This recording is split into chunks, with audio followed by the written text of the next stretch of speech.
নমস্কার বন্ধুরা, কিচেন অপশনটাই চ্যানেলে আপনাদের স্বাগত। আমি আজকে এসেছি দুর্দান্ত স্বাদের মৌরি পটলের রেসিপি নিয়ে। ভিডিওটা দেখতে থাকুন, আশা করি ভালো লাগবে। আমি এখানে পটলগুলোকে দুফালি করে কেটে নিয়েছি। পটলগুলোকে বটি বা ছুরির সাহায্যে আপনারা শুধুমাত্র ঘষে নেবেন, যাতে খসখসে ভাবটা চলে যায়। এরপর এর মধ্যে আমি দিয়ে দিলাম পরিমাণ মতো হলুদ এবং লবণ। এখন পটলগুলোকে আমি ভালো করে মাখিয়ে নেব। মাখানো হয়ে গেলে আমি 10 থেকে 15 মিনিটের জন্য রেস্টে রেখে দেব, যাতে ভালোভাবে নুন হলুদটা ঢুকে যায়। অন্যদিকে আমি একটা মিক্সি বাটির মধ্যে নিয়ে নিয়েছি 2 চামচ মতো মৌরি। শুকনো অবস্থাতেই মৌরিটা আমি মিক্সিতে গুঁড়ো করে নিয়েছি। এর মধ্যে পরিমাণ মতো কয়েক টুকরো দিয়ে দিলাম আদা এবং 4টে কাঁচা লঙ্কা। এরপর সামান্য পরিমাণে একটু জল দিয়ে মিক্সিতে পেস্টটা বানিয়ে একটা বাটিতে ঢেলে নিলাম। অন্যদিকে কড়াইতে তেল গরম করতে বসিয়ে দিয়েছি। তেলটা গরম হয়ে গেলে একে একে পটলগুলোকে আমি তেলের মধ্যে দিয়ে দিলাম। গ্যাসের ফ্লেমটাকে লো রেখে পটলগুলোকে একটু সময় নিয়ে ভাজতে হবে। পটলগুলো পুড়ে গেলে কিন্তু মৌরি পটলের রেসিপিটা খেতে ভালো লাগবে না। এখন পটলগুলোকে আমি উল্টে দিচ্ছি। এইভাবে আমি আস্তে আস্তে প্রত্যেকটা পটল ভেজে নিচ্ছি। আমার ভাজা হয়ে গেছে, এখন আমি একটা বাটিতে তুলে নিলাম। ওই তেলের মধ্যেই আমি এখন দিয়ে দেবো কয়েক পিস আলু। আলুগুলোকে কিন্তু আমি একদম পাতলা পাতলা করে কেটে নিয়েছি। এর মধ্যে পরিমাণ মতো হলুদ এবং লবণ দিয়ে ভালো করে ভেজে নেব। এমনভাবেই ভাজতে হবে যাতে ভাজার সময় আলুগুলো নরম হয়ে যায়।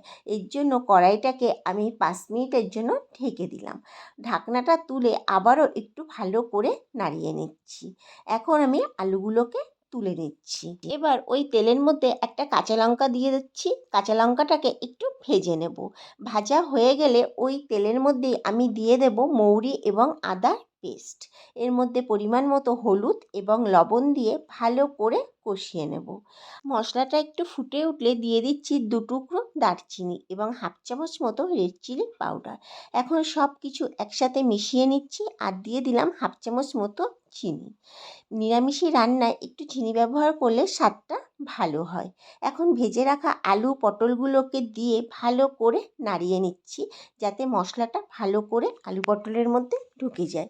এখন আমি কড়াইটাকে 3 থেকে 4 মিনিটের জন্য ঢেকে দিচ্ছি। 3 থেকে 4 মিনিট পর ঢাকনাটা তুলে দেখুন আমার মশলা থেকে তেল ছেড়ে গেছে। এখন আমি এখানে 1 কাপ মতো দুধ ঢেলে দিলাম। এই সময় গ্যাসের ফ্লেমটা অবশ্যই লো করে দুধটা দেবেন, তাহলে দুধটা কেটে যাওয়ার ভয় থাকবে না। আপনারা এখানে প্যাকেট দুধও ব্যবহার করতে পারেন, আবার গুঁড়ো দুধও গুলিয়ে ব্যবহার করতে পারেন। এখন ঝোলটা ফুটে উঠলে ভালো করে খুন্তির সাহায্যে নাড়িয়ে কড়াইটাকে 10 মিনিটের জন্য ঢেকে দেব।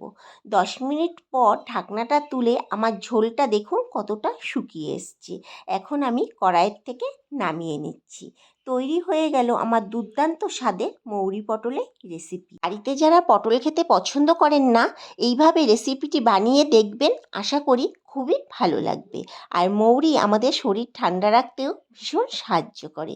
রেসিপিটি যদি ভালো লেগে থাকে একটা লাইক, শেয়ার এবং সাবস্ক্রাইব করে পাশে থাকার অনুরোধ করছি।